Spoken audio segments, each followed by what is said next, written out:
پاکستان میں اس وقت شام کے 7، بھارت میں 7:30 اور یہاں ہمارے اسٹوڈیوز کی گھڑیوں میں صبح کے 9 بج رہے ہیں۔ وائس آف امریکہ واشنگٹن کی اردو سروس سے ہماری باقاعدہ نشریات کا آغاز ہوتا ہے۔ پہلے گھنٹے کے لیے میں ہوں آپ کا میزبان خالد حمید۔ جیسا کہ آپ دیکھ رہے ہیں فیس بک لائیو پر ہم آپ کے سامنے ہیں، اور ویب سائٹ اور ریڈیو پر ہمارا یہ 1 گھنٹے کا نیوز شو جاری رہے گا۔ تو آغاز کرتے ہیں پہلے آج کی اہم خبروں کی سرخیوں سے۔ بلوچستان کے ضلع لورالائی میں ڈپٹی انسپکٹر جنرل پولیس کے دفتر پر حملے میں 5 اہلکار جاں بحق اور 6 اہلکاروں سمیت 17 افراد زخمی ہو گئے ہیں۔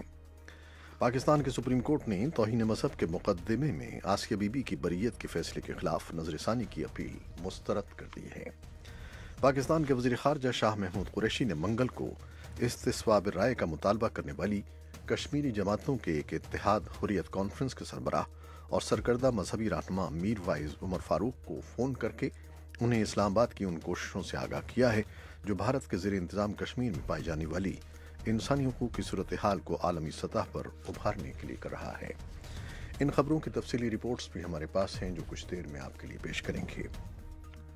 اور امریکہ کے خصوصی نمائندے برائے افغان مفاہمت زلمے خلیلزاد نے طالبان اور کابل حکومت کے درمیان براہ راست بات چیت پر زور دیا ہے، اور انہوں نے امن معاہدے کے مسودے کی تفصیلات کی تصدیق کی ہے۔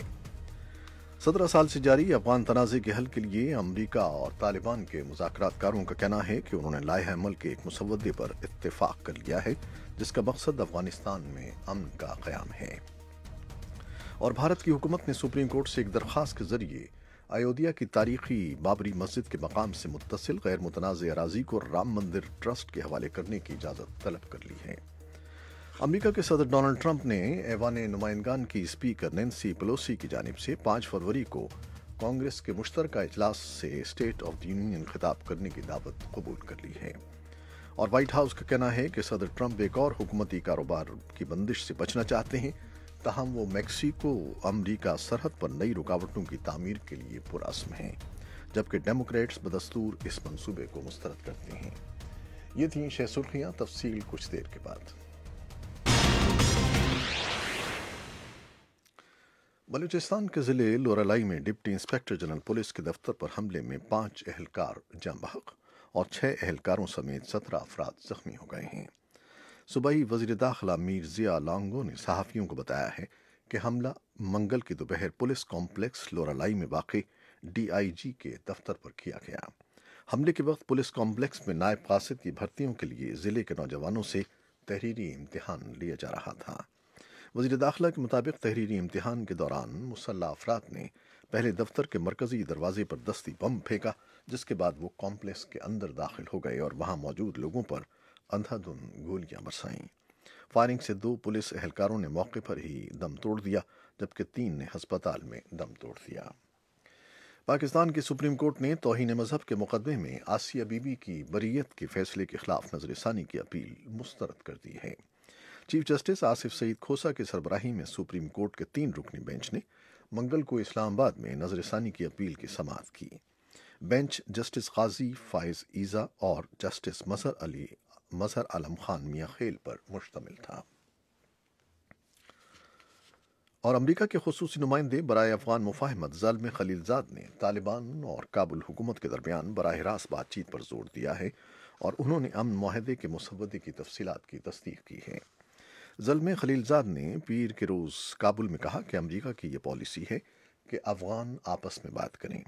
افغان صدر اشرف غنی نے بھی باغی گروپ پر زور دیا ہے کہ وہ افغان حکومت کے ساتھ سنجیدہ بات چیت شروع کرے۔ غنی نے طالبان کو مذاکرات کے لیے متعدد پیشکشیں کی ہیں اور انہیں کبھی بھی غیر مشروط بات چیت کے لیے کہا ہے، لیکن طالبان نے ان کی تجاویز کو مسترد کر دیا ہے۔ 17 سال سے جاری افغان تنازع کے حل کے لیے امریکہ اور طالبان کے مذاکرات کاروں کا کہنا ہے کہ انہوں نے لائحہ عمل کے ایک مسودے پر اتفاق کیا ہے جس کا مقصد افغانستان میں امن کا قیام ہے۔ گزشتہ ہفتے قطر میں اس فریم ورک پر 6 دنوں تک مذاکرات ہوتے رہے۔ تجزیہ کاروں کا کہنا ہے کہ افغانستان میں پائیدار قیام امن کی راہ میں ابھی بہت سی رکاوٹیں حائل ہیں۔ بھارت کی حکومت نے سپریم کورٹ سے ایک درخواست کے ذریعے ایودھیا کی تاریخی بابری مسجد کے مقام سے متصل غیر متنازع اراضی کو رام مندر ٹرسٹ کے حوالے کرنے کی اجازت طلب کی ہے۔ ये ट्रस्ट हिंदू कौम परस्त तंजीम विश्व हिंदू परिषद ने तश्कील दिया था। तज्जियाकारों का कहना है कि हुकूमत ने ये कदम राष्ट्रीय सेवक संघ, विश्व हिंदू परिषद और दीगर हिंदू तंजीमों के दबाव के तहत उठाया है ताकि आइंदा पार्लिमानी इंतखाबात में हिंदू अक्सरियत के वोट समेट सकें। और पाकिस्तान के वज़ीर ख़ारजा शाह महमूद कुरैशी ने मंगल को इस्तिस्वा बिल राय का मुतालबा करने वाली कश्मीरी जमातों के एक इत्तेहाद हुर्रियत कॉन्फ्रेंस के सरबराह और सरकर्दा मजहबी रहनुमा मीर वाइज उमर फारूक को फ़ोन करके उन्हें इस्लामाबाद की उन कोशिशों से आगाह किया है जो भारत के ज़ेर इंतज़ाम कश्मीर में पाई जाने वाली इंसानी हुकूक की सूरत हाल को आलमी सतह पर उभारने के लिए कर रहा है। पाकिस्तान के वज़ीर ख़ारजा ने मीर वाइज उमर को इस बात से भी आगाह किया कि उनका मुल्क फरवरी के पहले हफ्ते में लंदन में बरतानवी पार्लिमान के ऐवान ज़ेरी हाउस ऑफ कॉमन्स में कश्मीर पर एक कॉन्फ्रेंस और एक नुमाइश का एहतमाम कर रहा है। जैसा कि हमने पहले बताया कि इस बारे में एक तफसीली रिपोर्ट भी है जो कुछ देर में आपके लिए पेश करेंगे। अमेरिका के सदर डोनाल्ड ट्रंप ने ऐवान नुमाइंदगान की स्पीकर नैन्सी पेलोसी की जानिब से 5 फरवरी को कांग्रेस के मुश्तरका इजलास से स्टेट ऑफ द यूनियन खिताब करने की दावत कबूल कर ली है। हाउस स्पीकर के नाम अपने ख़त में सदर ट्रंप ने इस दावत को अपने लिए एजाज़ करार देते हुए कहा है कि उनके पास ऐवान को सुनाने के लिए एक अजीम दास्तान और मकासद हैं। स्टेट ऑफ द यूनियन वो खिताब है जो अमेरिका के सदर उमूमन हर साल कांग्रेस के दोनों ऐवानों सेनेट और ऐवान नुमाइंदगान के मुश्तरका इजलास से करते हैं।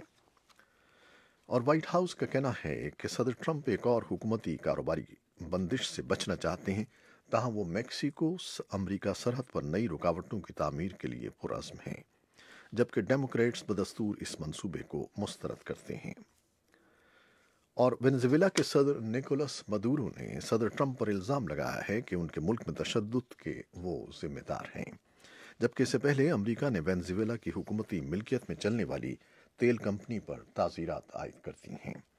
इन पाबंदियों के तहत कंपनी के अमेरिका में असासे मुंजमद हो जाएंगे और अमरीकी फर्मों और शहरियों को उनके साथ किसी किस्म का कारोबार करने की पाबंदी होगी।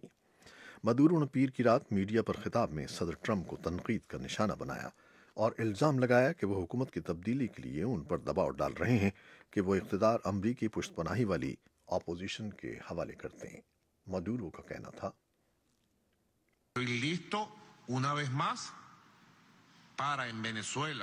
वो कह रहे हैं कि मैं वेनेजुएला, ट्रिनिडाड या टोबैगो में जहां कहीं वो चाहें और जब चाहें वेनेजुएला की तमाम अपोजिशन से मुज़ाकरात के लिए तैयार हूं। वेनेजुएला के मसाइल में घिरे हुए लीडर निकोलस मदुरो ने यूरोपीय यूनियन के इस अल्टीमेटम को भी मुस्तरद कर दिया है, जिसमें उनके मुल्क में नए इंतखाबात का मुतालबा किया गया है। इतवार को टेलीविज़न पर नश्र किए गए एक इंटरव्यू में उन्होंने कहा कि हिज़्ब इख्तिलाफ के लीडर ग्वाइडो ने अपने लिए वो बुरी सदर का दावा करके आइन की खिलाफ वर्जी की है, लेकिन वो हिज़्ब इख्तिलाफ के साथ गुफ्तगू शुनीद के लिए रजामंद हो गए हैं। और वॉइस ऑफ अमेरिका के नुमाइंदे माइकल ब्राउन के मुताबिक अमेरिका के कायम मकाम अटॉर्नी जनरल मैथ्यू विटेकर का कहना है कि उनके ख्याल में सन 2016 के सदारती इंतखाबात में रूसी मुदाखलत से मुताल्लिक स्पेशल कौंसल रॉबर्ट मलर की तहकीकात और सदर ट्रंप की मुहिम के दौरान मुमकिन साजबाज का मामला जल्द खत्म हो जाएगा। उनका कहना था, Investigation is, I think, close to being completed. वो कह रहे हैं, मेरे ख्याल में तहकीकात का सिलसिला ख़त्म होने वाला है और मुझे उम्मीद है कि हमें डायरेक्टर मलर से रिपोर्ट जल्द मौसूल हो जाएगी। मलर की तहकीकात से अब तक 34 अफराद और 3 कंपनियों पर बाकायदा इल्ज़ामात आयद किए जा चुके हैं या उन्होंने अपना जुर्म कबूल कर लिया है। और अमरीकी हुकाम ने चीन की मारूफ टेक्नोलॉजी कंपनी वावे पर अमरीकी कंपनियों के राज चुराने और ईरान पर आयद अमरीकी पाबंदियों की खिलाफ वर्जी के इल्ज़ामात आयद करते हुए उसके खिलाफ कानूनी चाराजोई का ऐलान किया है। सरकारी वकला ने पीर को न्यूयॉर्क की एक वफाकी अदालत में वावे कंपनी के एक आला अफसर और उसकी झैली कंपनियों के खिलाफ फर्द जुर्म पेश की है, जिनमें उन पर 13 इल्ज़ामात के तहत मुकदमा चलाने की दरख्वास्त की गई है। ये थी वो ख़बरें और सुर्खियाँ जो फेसबुक लाइव पर हमने आपके लिए पेश की। वेबसाइट और रेडियो पर हमारा ये 1 घंटे का न्यूज़ शो जारी है, जिसमें हम आपके लिए तफसीली रिपोर्ट्स पेश करेंगे, तो हमारे साथ रहिएगा। फेसबुक लाइव से इजाज़त लेते हैं। अल्लाह हाफ़िज़।